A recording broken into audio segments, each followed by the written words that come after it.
Donc, bonjour et bienvenue à ce webinaire sur la sécurisation des plateformes Salesforce. Je suis Nicolas Perrin et je dirige la business unit, l'activité, on va dire, des activités Salesforce chez Niji.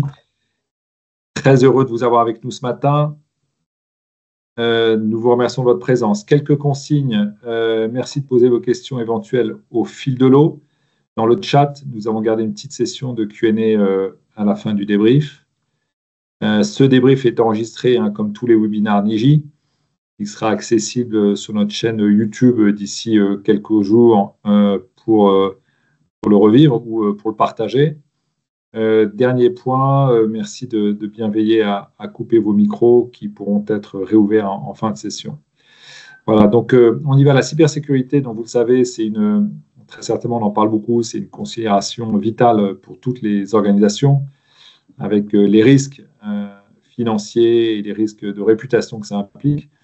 Et donc aujourd'hui, avec nos experts que je vais vous présenter, nous allons explorer les meilleures pratiques pour protéger vos données sensibles, ainsi que les outils et fonctionnalités de Salesforce conçus pour assurer une sécurité optimale. Donc je remercie nos intervenants avec Laurent, qui est notre CTO, directeur technique Salesforce, Clément, architecte, et Maxime, qui est manager technique et auditeur SSI. Merci à eux. Pour commencer, je vais faire une brève présentation de Niji. Niji, pour ceux qui ne connaissent pas, nous sommes une ESN qui accompagne les entreprises en transformation digitale. Nous avons plusieurs expertises, plusieurs activités de conseil, de design et de l'UX et de l'UI, technologie, avec plus de 700 développeurs et experts. Bien sûr, une activité Salesforce, des expertises Salesforce, j'y reviendrai. Et puis, ce qui est intéressant, c'est bien sûr la cybersécurité. Donc, c'est l'objet de ce webinaire aujourd'hui, mais également des experts en data et IA. Et Niji, nous sommes présents un peu partout en France, de Rennes à Nice, en passant par Lille, Nantes, Lyon, Bordeaux, et également présents à l'international avec Singapour et Casablanca. Et aujourd'hui, on compte près de 1400 talents et nous existons depuis plus de 23 ans maintenant. Et enfin, si je fais un petit zoom sur la practice Salesforce, on va dire sur les activités Salesforce, on verra après, nous sommes une 140 consultants et nous avons également donc, cette activité d'expert en cyber que Maxime va nous présenter. Donc effectivement, l'activité en cybersécurité chez Niji s'appelle Iminity by Niji. Donc on est un peu plus de 40 personnes, focus sur 3 piliers spécifiques qui sont la gouvernance au travers de tout ce qui va être lié de près ou de loin à la GRC, à l'homologation. On a des auditeurs également qui font de l'audit ISO 27001 et on s'intéresse également de près à la conformité NIS 2 et DORA notamment, qui sont des sujets d'actualité. Et sur l'autre volet plutôt technique, on a 2 activités principales qui sont l'audit technique, réalisé au travers de tests d'intrusion et d'audits de configuration notamment. On intervient également pour certains de nos clients dans le cadre d'investigations numériques en post-compromission, suite à des attaques, justement, suite à des cyberattaques. Et on a également une partie plutôt orientée expertise technique, notamment autour du cloud, avec des architectes qui vont se spécialiser notamment sur les thématiques Secnum Cloud qui sont relativement récentes. En termes de qualification, donc on est qualifié PASI auprès de l'ANSSI, donc sur 4 des 5 portées d'audit, et nous sommes également en cours de qualification PAX. Merci Maxime. Voilà, je vais laisser la parole à Laurent qui va donc vous présenter avec Maxime qui interviendra également et Clément le sujet de ce webinaire. Bonjour à tous, merci Nicolas. Aujourd'hui, on a prévu de vous parler de différentes choses. Alors, on va commencer tout d'abord à vous faire un petit topo sur la sécurité autour de la plateforme Salesforce. On vous donnera ensuite quelques détails sur les points d'attention qu'il faut avoir sur vos implémentations Salesforce. On détaillera ensuite quelques outils qui sont à votre disposition pour sécuriser votre plateforme. Ensuite, Clément réalisera une démonstration. Il jouera le rôle d'un administrateur qui fait une erreur de configuration et d'un architecte qui fait une revue de son implémentation. Maxime continuera et nous présentera notre méthodologie d'audit de sécurité autour de Salesforce. Et puis, comme d'habitude sur les webinaires, on terminera par une session de questions-réponses.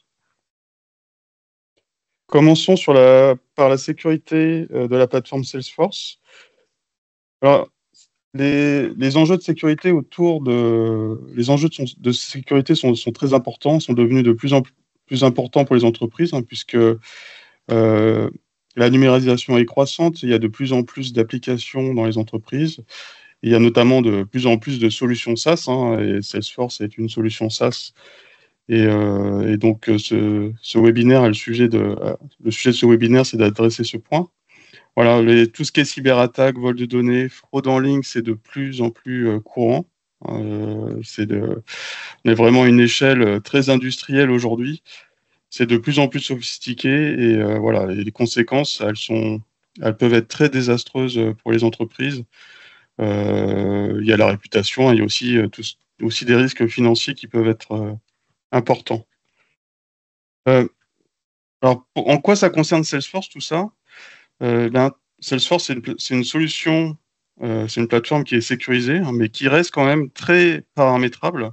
Et c'est assez simple, ça peut être facile de commettre des erreurs de configuration qui permettraient d'exposer des données. Donc, ce qu'on voit souvent comme mauvaise implémentation, ce serait du partage de données qui est mal fait, du cloisonnement de données qui est pas approprié. Et puis, on voit ça notamment souvent sur des sujets de communauté, ce qu'on appelle expérience cloud sur Salesforce. Et puis, il y a tout ce qui est développement spécifique et interface qui doivent être un point d'attention. Ce qu'on peut vous dire là-dessus, c'est que le risque, il est vraiment réel et les failles de sécurité qui sont réalisées sur un environnement Salesforce qui est mal configuré, en fait, on le voit quand même assez régulièrement. Nous, on fait régulièrement des audits pour nos clients et on constate que les bonnes pratiques de sécurité ne sont pas toujours respectées par les clients ou leur intégrateur. Voilà. Et c'est un sujet, d'ailleurs, qu'on voit régulièrement dans la presse spécialisée ou même qui sont remontés par les sociétés de cybersécurité. Voilà, il y a des sujets autour d'expérience cloud notamment, qui alertent les clients sur attention, avez-vous bien configuré votre portail communauté. Je vais finir cette slide par vous parler d'audit de sécurité. Je vais essayer de vous convaincre qu'un audit de sécurité, c'est vraiment très, très important d'en faire très régulièrement, ne serait-ce que pour, vous faites évoluer votre plateforme. Donc, c'est important de vérifier qu'elles sont toujours sécurisées, parce que l'état de l'art en termes de cybersécurité change aussi. Et puis, votre plateforme évolue, donc c'est quelque chose qu'il faut faire de manière continue. Allons-y. Alors, par rapport à la plateforme Salesforce, ce dont vous devez être sûr, c'est que Salesforce sécurise sa plateforme et s'engage sur la sécurité très fortement. Voilà, Salesforce investit beaucoup sur ces sujets-là. Ils mettent en œuvre tout un tas de choses, des pare-feux applicatifs, du chiffrement sur le transport, le stockage. Ils ont sur leur infra des outils de détection, des contrôles d'accès, et ils historisent tout ce qui se passe sur leur plateforme. Ils font beaucoup de choses sur la sécurité. Et ce qu'on sait peut-être un peu moins, c'est que de leur côté, Salesforce, eux, ils réalisent très très souvent des audits de sécurité. Ils le font de manière régulière parce qu'ils ont tout un tas de certifications à maintenir. Et puis, ce sur quoi Salesforce communique aussi, c'est qu'ils investissent par an plusieurs millions de dollars de récompenses parce qu'ils lancent des campagnes, ce qu'on appelle des campagnes de bug bounty, c'est-à-dire qu'ils sollicitent leur réseau de hackers éthiques dont l'objectif est de trouver une faille de sécurité. Et s'ils en trouvent une, ils sont récompensés avec de l'argent. En termes de certification, Salesforce maintient une liste qui est très très importante. J'en ai mis 5 ici, mais il y en a beaucoup, beaucoup plus. Ce qu'on peut noter pour le secteur France et Europe, voilà, il y a tout ce qui est RGPD, hébergement de données de santé, ISO 27001, etc. Ce qu'il faut bien comprendre, c'est que Salesforce sécurise sa plateforme, mais en fait, sur un environnement Salesforce, il n'y a pas que Salesforce qui intervient. C'est-à-dire que la solution Salesforce, elle est très paramétrable, ce qui fait que en fait, la sécurité, c'est une responsabilité partagée. Salesforce va maintenir l'infra et le client va être responsable de la configuration qu'il va faire sur Salesforce. Alors, si je rentre un peu dans le détail, je l'ai un peu évoqué tout à l'heure, mais Salesforce, il sécurise sa plateforme. Voilà, il y a du chiffrement, il détecte les menaces, ils fournissent tout un système de gestion d'identité très performant dans les standards de la sécurité. Il fournit des outils additionnels comme Shield, dont vous avez peut-être entendu parler, qui gère tout ce qui est chiffrement de données, qui gère aussi l'event monitoring, qui gère aussi tout ce qui est historisation des données. Salesforce sécurise ses frameworks de développement. Il y a le fameux langage Apex que tout le monde connaît, qui est le langage back-end. Il sécurise aussi le framework LWC à travers Locker Service et son remplaçant aujourd'hui, Lightning Security. Et également, sécurise ses infras, ils font des backups, ils répliquent des données. Voilà, tout ça est très carré côté Salesforce. C'est là-dessus qu'ils s'engagent. Et de votre côté, du côté des clients, donc du côté des clients, il y a tout un tas de sujets qui sont de votre responsabilité.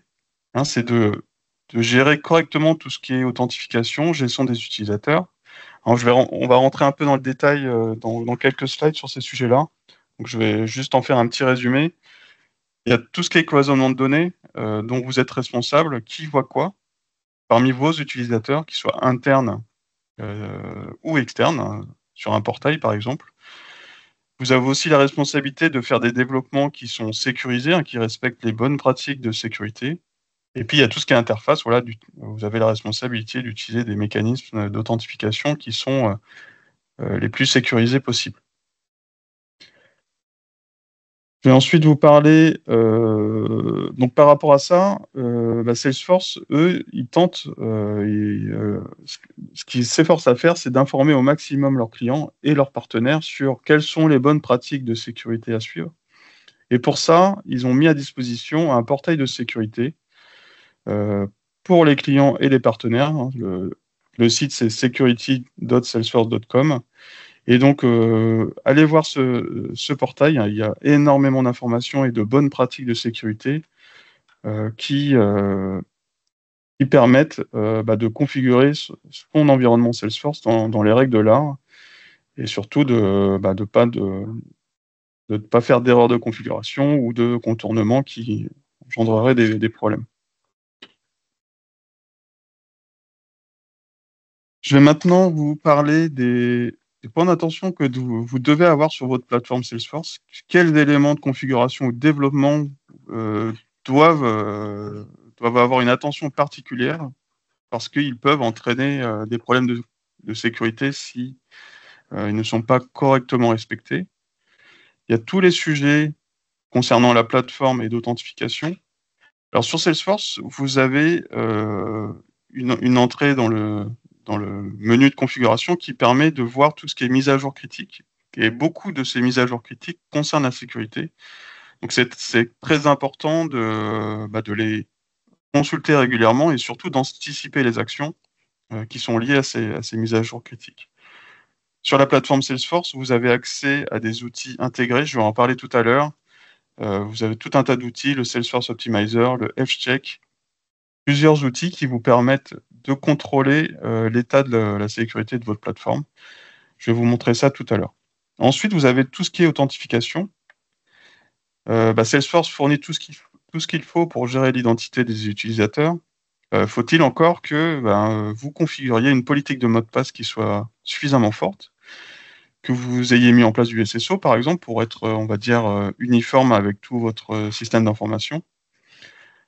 Et également que vous ayez un système d'authentification multifacteur en place, hein, qui est une obligation contractuelle avec Salesforce. C'est très important ce point-là. Et puis, vous avez aussi la possibilité de surveiller vos logs, c'est-à-dire regarder qui s'est connecté. Voilà, on peut détecter des anomalies, hein, des utilisateurs qui se connectent très très souvent. Ça peut mettre la puce à l'oreille, ou de voir des utilisateurs qui sont pas censés se connecter le week-end, par exemple. Ça, c'est des choses qu'on peut détecter et qui peuvent alerter. Et puis, il y a tout ce qui est modification de métadonnées. Donc ça, qu'est-ce que c'est? Les métadonnées, c'est tout ce qui est paramétrage dans Salesforce. Et en fait, d'aller regarder régulièrement qui va modifier des choses, ça permet aussi de voir des comportements qui peuvent être anormaux. Et un autre point important aussi qui n'est pas à négliger, souvent on va créer des accès Salesforce à des utilisateurs. Et puis, on va se rendre compte que dans les faits, en fait, il y en a un certain nombre qui vont jamais l'utiliser. Et donc, c'est une bonne pratique de régulièrement, en tout cas, étudier ces utilisateurs et voir s'ils se connectent pas et s'ils n'en ont pas besoin, de leur supprimer. Voilà, les utilisateurs inactifs. S'ils sont supprimés, ça reste toujours une porte d'entrée en moins sur l'environnement. Je vais passer un peu de temps sur tout ce qui est visibilité des données et les communautés, parce que c'est souvent un problème qu'on rencontre, qu'on voit régulièrement sur les audits. C'est vraiment le point majeur. On voit souvent des erreurs de configuration. Il faut faire attention à tout ce qui est profil et ensemble de permissions. Alors, qu'est-ce que c'est que ça? C'est ce qui donne des droits aux utilisateurs. Et donc, il faut veiller à ce que les utilisateurs n'aient pas trop de droits par rapport à leurs besoins et ne pas leur donner strictement le nécessaire et ne pas donner trop large. Voilà, il y a tout ce qui est visibilité, ça peut être le droit sur les objets de données. Voilà. Donc ça permet quoi? Que si un utilisateur, effectivement, son mot de passe est compromis, par exemple, ça permet en gros, l'attaquant n'aurait une surface d'attaque qui serait le plus limitée possible. Et ensuite, il y a tout ce qui est communauté. Voilà, c'est un sujet sur lequel on rencontre souvent des soucis dans la pratique. Faut analyser tout ce qui est page publique, hein, vérifier que le fameux user guest, c'est l'utilisateur anonyme à qui on attribue des droits et qui régit en fait toutes les données qui peuvent être affichées publiquement sur les pages de portail Salesforce. Et puis, il y a tout ce qui est page publique, mais il y a aussi tout ce qui est page authentifiée. Il faut vérifier que les données soient bien cloisonnées entre utilisateurs, que par exemple un client A ne puisse pas avoir les données du client B. Et on voit régulièrement des erreurs de configuration chez nos clients. Ensuite, on a tout ce qui est traditionnellement, qui n'est pas propre à Salesforce, qui est propre à tout logiciel, c'est tout ce qui est code. Il faut respecter les bonnes pratiques, c'est les mêmes pratiques que ce que fournit le WASP, le top 10 au WASP, c'est les règles de sécurité à suivre pour éviter les erreurs courantes de sécurité. Donc il y a tout ce qui est bonne pratique Apex et aussi LWC, voilà, faut vérifier qu'elles sont respectées. Si je peux citer quelques exemples de ce qu'on peut voir, on a notamment les composants LWC, on voit souvent des problèmes de contrôleurs Apex qui seraient mis en without sharing au lieu de with sharing, qui bypass justement la visibilité des données. Et on peut voir aussi des problèmes de type des ID qui seraient passés en paramètres de contrôleurs, qui sont souvent des points d'entrée pour divulguer des données. Et ensuite, il y a aussi les automatismes qui soient Flow ou OmniStudio qui doivent avoir aussi un point d'attention, puisque ces automatismes peuvent aussi appeler par exemple des systèmes externes aujourd'hui. Et donc, qui dit système externe dit échange de données, donc il faut aussi vérifier qu'il n'y ait pas de souci de ce côté-là. Donc, justement, à propos de système externe, il y a tout ce qui est interface et connexion API qu'il faut vraiment regarder. Il faut avoir des modes d'authentification qui sont robustes. Donc, par exemple, utiliser une authentification JWT plutôt que username password. En tout cas, voilà, sécuriser avec les protocoles les plus robustes. Et puis, de bien configurer ces utilisateurs techniques pour qu'il n'y ait pas trop de droits. Ce qu'on voit souvent chez nos clients lors des audits, c'est que ces utilisateurs techniques sont souvent administrateurs avec des accès complets, alors que ce n'est pas forcément nécessaire. Et puis, comme tout utilisateur, il faut regarder l'historique des connexions, voir s'il n'y a pas quelque chose d'anormal. Je vais passer à la suite. Alors, Salesforce propose un certain nombre d'outils de sécurité disponibles. Je vais en lister quelques-uns. Il y a le premier outil, c'est le Salesforce Optimizer. Tous nos clients et tous les administrateurs peuvent le lancer. Il est accessible nativement de base. Donc, je vous conseille de l'exécuter, de regarder ce que ça donne. Et donc, cet outil-là, il ne remonte pas que des failles de sécurité. Ça remonte un certain nombre de problèmes de qualité, des failles de sécurité, enfin d'autres sujets qui sont des bonnes pratiques qui ne sont pas respectées. Et donc, il y a notamment, ça remonte notamment les problèmes de partage de données qui seraient faits de manière publique sur les données, par exemple. Je vais passer au F-Check, qui est un peu plus connu, celui-là. Il est accessible depuis le setup et c'est un outil qui est très connu puisqu'en fait, il a un indicateur qui est assez simple à comprendre. On a un pourcentage de conformité, on va dire, qui est facilement compréhensible et lisible, mais néanmoins, ça remonte quand même potentiellement de vrais problèmes qui sont classifiés, comme on peut voir sur la capture d'écran critique, par exemple. Et donc ça permet de remonter des politiques de mots de passe qui sont faibles, de remonter un certain nombre de problèmes de sécurité. Donc n'hésitez pas à l'exécuter. Et puis, c'est assez ludique, on l'exécute. Et puis le jeu aussi, c'est d'améliorer le score. C'est un certain côté ludique quand même. Je vais passer au suivant. Celui-là, il est très important. Il concerne les communautés. Le guest user que je disais tout à l'heure, c'est un utilisateur un peu spécial qui régit quelles données sont affichées sur les pages publiques de communauté Salesforce.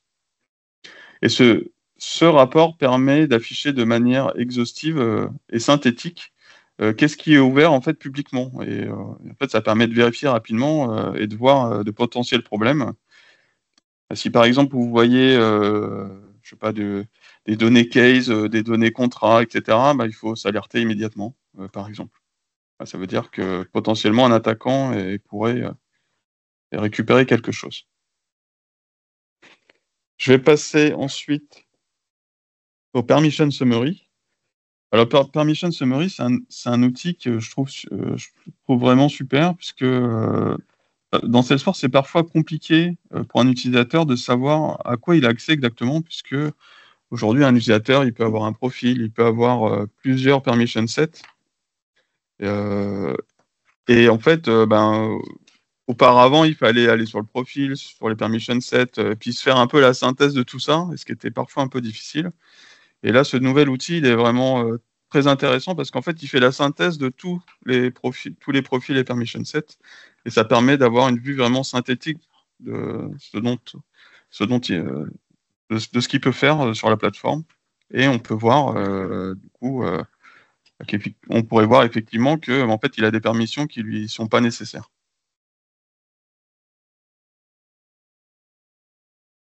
On va passer à la partie de démonstration.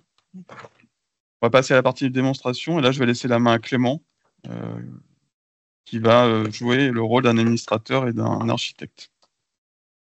Merci Laurent. Alors, pour cette démonstration, on va prendre un cas d'usage qui est assez simple. J'ai un besoin qui me vient du métier, qui est de mettre en place un formulaire de contact sur un portail qui serait public où on va pouvoir renseigner ce formulaire et ça va créer des leads dans Salesforce. Voilà, donc c'est un formulaire qui me permet d'avoir des leads entrants, de faire de la prospection.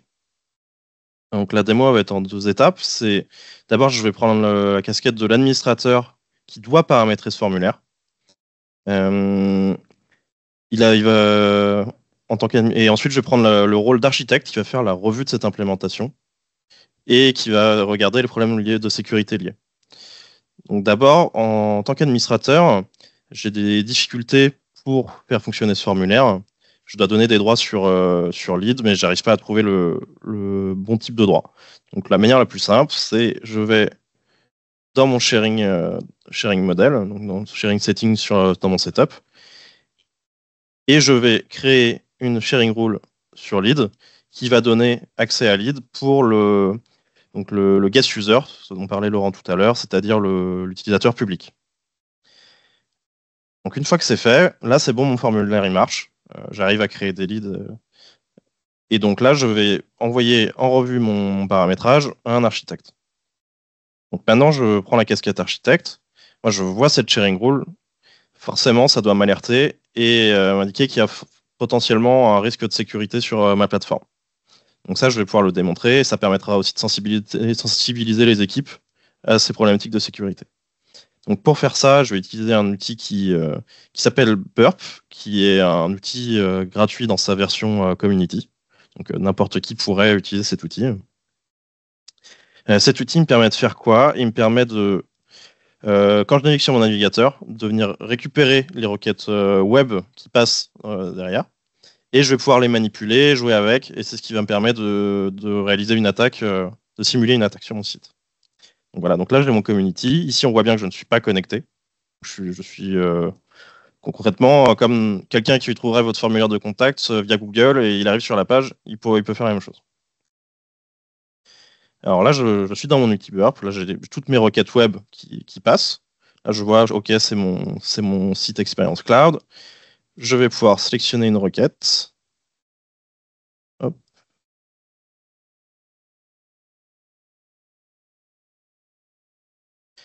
Je l'envoie et je vais pouvoir la manipuler. Donc, premier point qui est important, encore une fois, ici j'ai un token qui est vide, ça veut dire que j'ai pas de session Salesforce, je suis pas connecté, je suis comme n'importe quelle une personne naviguant sur Internet. Donc la première chose, c'est je vais déjà confirmer que j'ai accès à l'objet lead. Donc, je vais passer une première requête. Hop. Donc ici, je vais tout simplement prendre la requête de navigation. Je vais juste remplacer le message parce que j'ai préparé. Voilà, je l'exécute. Donc là, j'envoie la requête sur le site web. Hop. Voilà, j'ai un retour en succès. Et là, je vais pouvoir déjà voir tous les objets qui sont accessibles à travers ce portail Experience Cloud. Après, ça ne veut pas dire forcément que toutes les données sont visibles derrière chaque objet, mais j'ai déjà un premier niveau d'analyse, de voir qu'est-ce qui est déjà exposé. Et normalement, voilà, là, je vais retrouver mon objet lead. Donc déjà, ça me conforte sur le fait qu'il y a sûrement un souci vis-à-vis de la configuration mise en place. Donc là, je vais pouvoir maintenant exécuter une deuxième requête où je vais essayer de venir récupérer des enregistrements lead.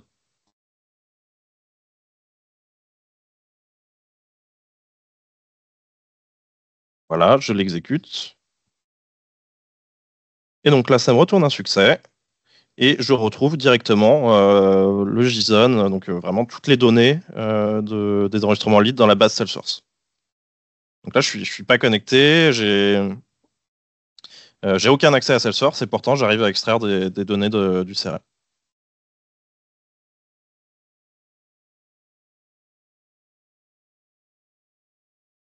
Maintenant, pour revenir sur la présentation, donc la conclusion de cette petite démo très rapide, hein, c'est j'ai fait une tâche d'administration qui m'a pris 2 clics, créer une sharing rule, et en fait j'ai exposé toutes des données sensibles à n'importe qui sur Internet. C'est pour ça qu'il faut être très vigilant quand on parlait du cloisonnement des données, c'est qu'on peut très rapidement faire des choses qui peuvent avoir des impacts assez critiques. Voilà pour la partie démonstration. Maintenant je vais passer la main à Maxime, qui va vous présenter un petit peu la méthode d'audit.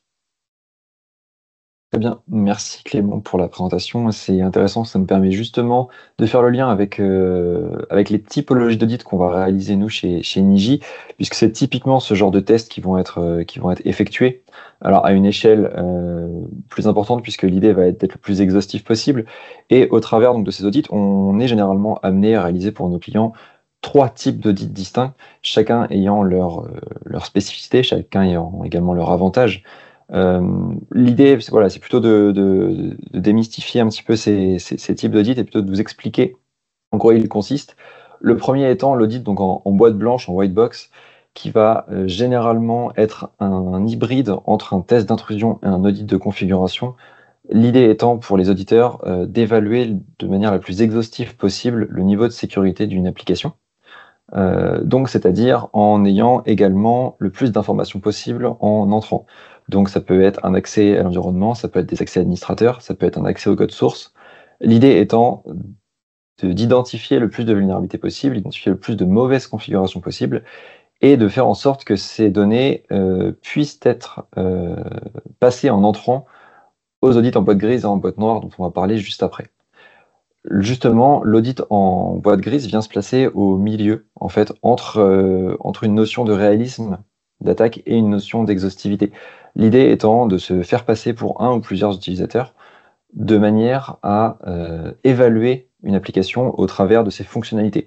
C'est-à-dire que on va pas simplement se comporter comme un attaquant externe sur Internet, mais on va vraiment se comporter comme un utilisateur à qui on aurait donné accès à l'application et évaluer s'il est possible de contourner ses privilèges, donc de manière horizontale, d'accéder à des données auxquelles on n'est pas censé accéder, ou d'escalader ses privilèges, donc de manière verticale cette fois-ci, de façon à pouvoir compromettre l'application et récupérer des droits plus élevés.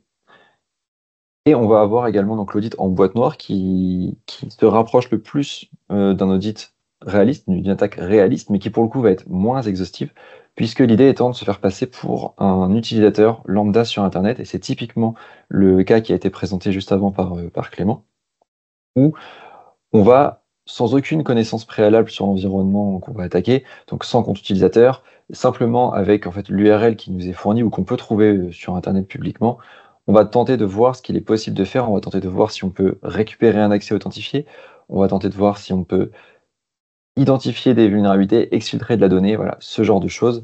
L'idée étant de pouvoir cette fois-ci évaluer ce qu'un attaquant complètement extérieur serait en capacité de faire. Donc ça, voilà, ce sont les 3 types d'audits qu'on va généralement mener pour nos clients. Et on va également donc produire en sortie un rapport d'audit qui généralement est assez détaillé.